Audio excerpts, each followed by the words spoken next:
Cyril, you've had a bit of time since the Athletic game. What's the last 10 days or so been like for you in the squad?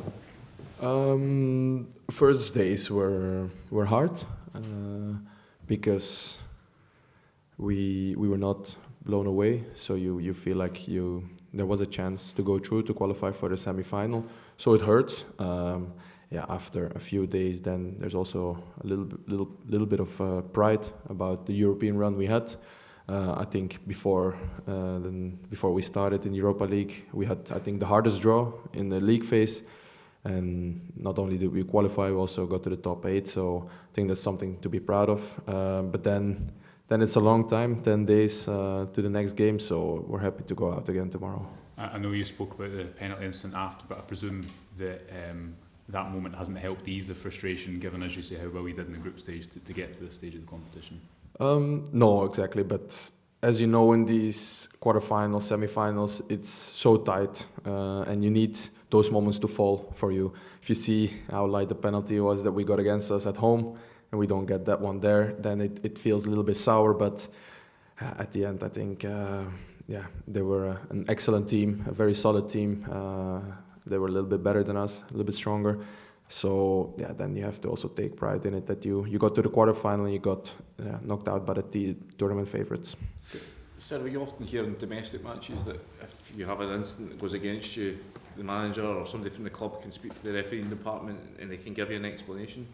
Does that happen in Europe games? Can you speak with the officials after the match and get an explanation for why you didn't get the penalty?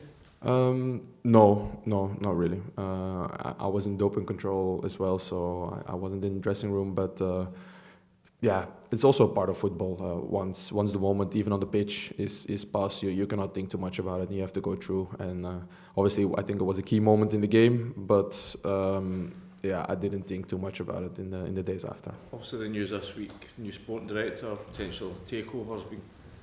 That news has been confirmed. There's going to be a lot of change this summer, you'd imagine, at the club. In terms of these 5 games left, the players that are here that want to be involved next season, how big are these 5 games to send that message to whoever's going to be in charge of the team next year that you guys can still play a part?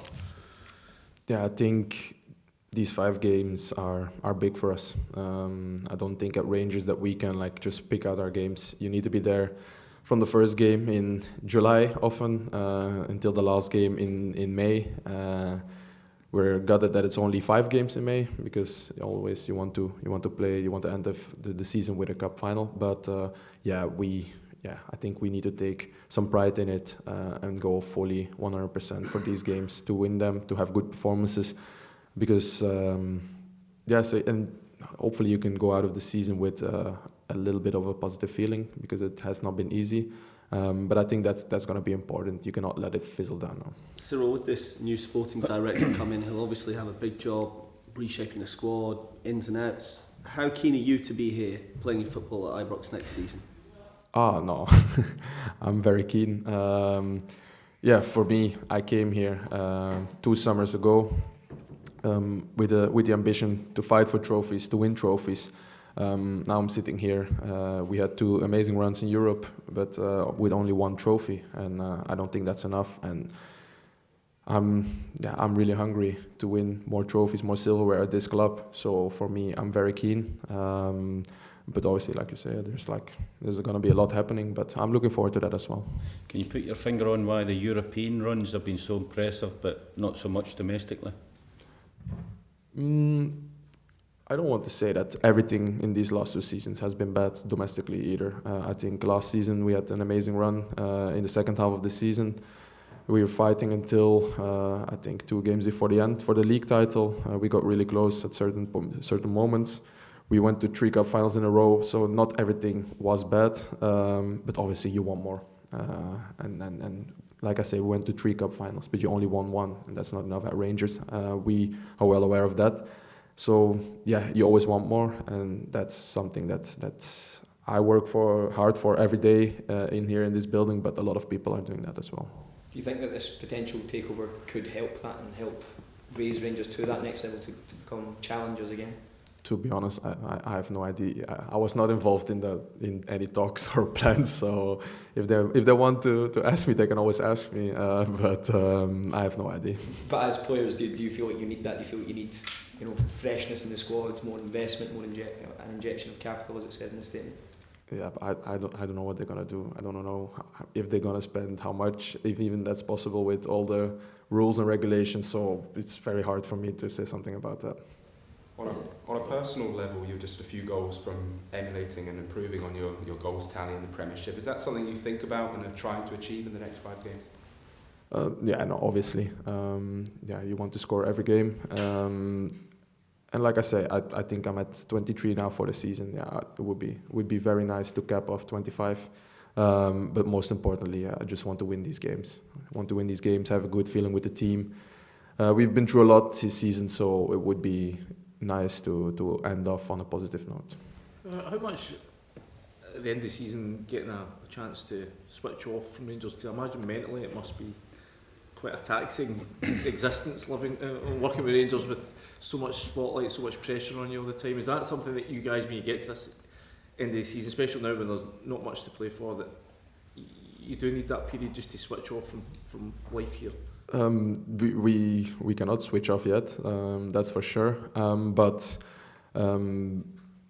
I think the summer period is a good time to switch off, take some distance from what's happening here, and regain some mental fitness, but also let your body rest, because I have some friends who play in Belgium and their season is 28 games or 30 games, and we play more than 60 here, so that's like a double season.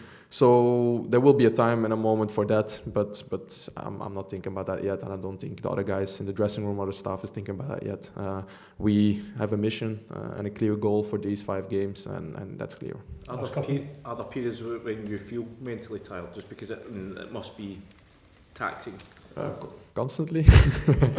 No. Especially like I say, like in a difficult season like this one, then there's constantly a mental strain, to phrase it that way. But even last season, I think we had a run of 10 games where we won 10 games in a row. Even then, there's always like the pressure of needing to win, needing to score, be there every game. I played at other clubs where it's not good to lose a game or draw a game, but it's not a big disaster. Yeah, at this club, obviously, every time you lose, you drop points. It's a disaster, and we feel it that way. But obviously that's not easy to live with. But that's being part of a big club, and if you want to go to the next level, it will be the same. So I think that's a very good. I like it that way. Let me phrase it that way. Last one. Cyriel, the league is. Sorry, St Mirren tomorrow, they've beaten you twice already this season. You want Lightning to strike a third time? I don't like that stat. And I think, like I said before, I think as a team we have to take some pride in it to set something straight. We cannot fully set things straight, of course, because those things happened already. But I think tomorrow we will need to show something to set those things straight.